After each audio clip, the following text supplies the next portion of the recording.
Okay. Good morning, Prithula. How are you? Good morning, sir. I'm fine. And you? I'm also fine. Have you taken your breakfast? Yes, sir. That's so. Are you nervous about this exam? Yes, sir, a little bit. But don't be. This is like a conversation over our course only. Okay, what we have learned throughout the semester. Yes, So now tell me, what is the corona situation in your areas now? sir. According to the people around in this area, it feels like coronavirus is gone from Bangladesh. Exactly. We all Yes, are sir. going through this situation. Yes, sir. They're roaming around like there is nothing happening in our Bangladesh. Okay. So what is your experience of this course?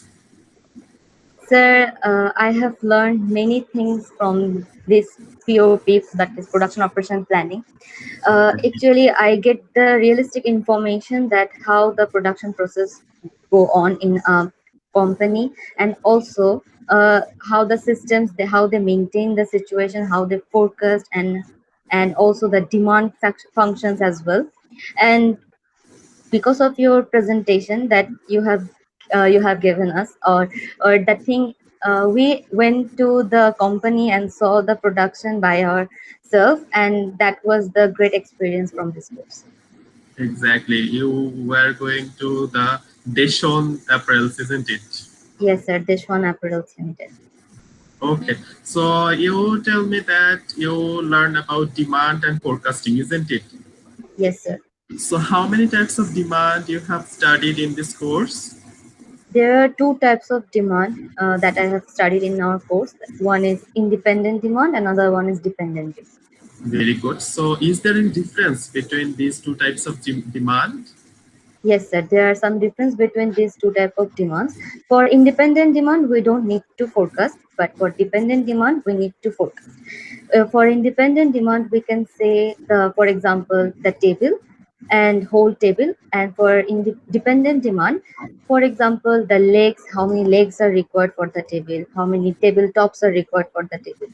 And independent demand is continuous because people can order it at any time, and dependent demand is discrete. So these are the different. Excellent. Excellent. So you are talking about forecasting. So is any is there any effect of inaccurate forecasting? Yes, sir. There are two types of effect of inaccurate forecasting. One is over forecasting, another one is under forecasting. And in over forecasting, the organization produced more, and in that case, the number of inventory increases, and that is the reason the inventory cost will also rise. And in under forecasting, what happens, the organization produce less, and that is the reason there is some advantage that the number of inventory will be reduced, but there is another problem. For this less number of product, maybe the production may stop and you will lose customer at that time. Exactly, exactly. Not exactly. Okay, so in your opinion, is there any deviation between actual demand and forecasted demand? Yes, sir. In my opinion, I think forecasting error is the main deviation between actual and forecasted demand. Exactly. Okay. Okay. Apart from this, do you believe on the weather forecasting that is telecasted in our channel, TV channel? Yes, sir. Because of this Amphan, and I think they what they forecasted, that is the real one, and what they assumed about the weather and all the situation was similar with the assumption. Okay. So you tell me that there is a deviation between actual and forecasted demand, isn't it? Yes, sir. So is there any way to minimize the deviation? Yes, sir. I think there is a way. If I compare our this year's information with the past years, maybe that time we can find out the errors, what are the mistakes we have done. For example, in 2014, our organization did very good, and 2015, our organization made a very less amount of profit, and 2016, our organization faced a huge loss. At that time, we can compare our 2016's information with the 2014, in which year we did very good. So at that time, maybe we can find out the mistakes we have done. Okay. So now you are considering the profit and loss, isn't it? So Yes, sir. the cost is the main thing for calculating profit and losses, isn't it? Yes, sir. So can you explain the total cost? How we calculate the total cost for Yes, sir. In total cost. types of cost? Yes, sir. Fixed cost is the amount of cost which will not change or does not vary for a certain period of time. For example, the cost of the factory, salary of the factory, that is the fixed one. And variable cost will change with the amount of the quantity, number of quantity. For example, the marker price is 5 taka. How many markers I'm buying? According to that, my variable cost will change as well. Okay, very good, Pritula. Okay, so our environment is changing gradually, isn't it? Yes, sir. So is there any effect on selecting your organization location for environmental regulation? Yes, sir. For selecting a location for our organization, we have to keep some rules and regulation or maintain some rules and regulation according to the environment. First of all, for selecting a location, and I have to keep it in my mind that our organization does cannot do anything which will harm our environment. And if I select a place where the raw materials are very rare, or that place is not suitable for that kind of raw material, or the environment is not suitable, we cannot choose that place or location for our organization. So this type of terms and regulations we have to maintain at the time of choosing the location. Okay, so can you tell me the name of the last chapter we have studied? MRP, sir. Yes, what is elaboration? Sir, material resource planning. Material requirement planning or Requirement, sorry. exactly. Okay, so what are the inputs of MRP? Sir, there are three inputs of MRP. One is bill of material, another one is master production schedule, and inventory record database. Exactly.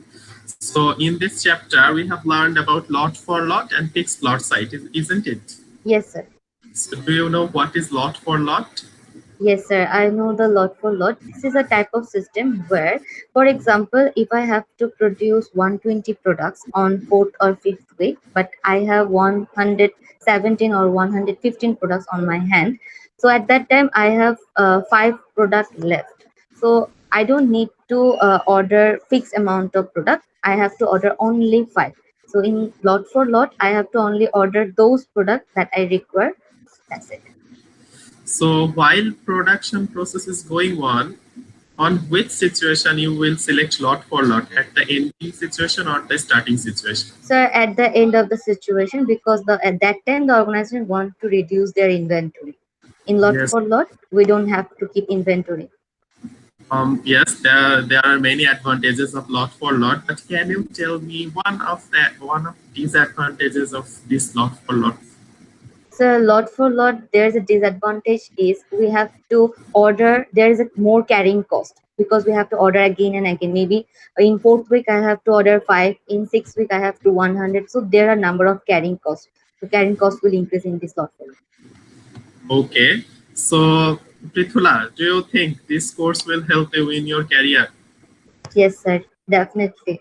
Because in every maybe when I go for any business, maybe there will be an organization. If I have to do some calculation or how I have to set the procedure, how I have to keep the supplier, there's a relation between supplier, how to maintain it, and how we can reduce the problems.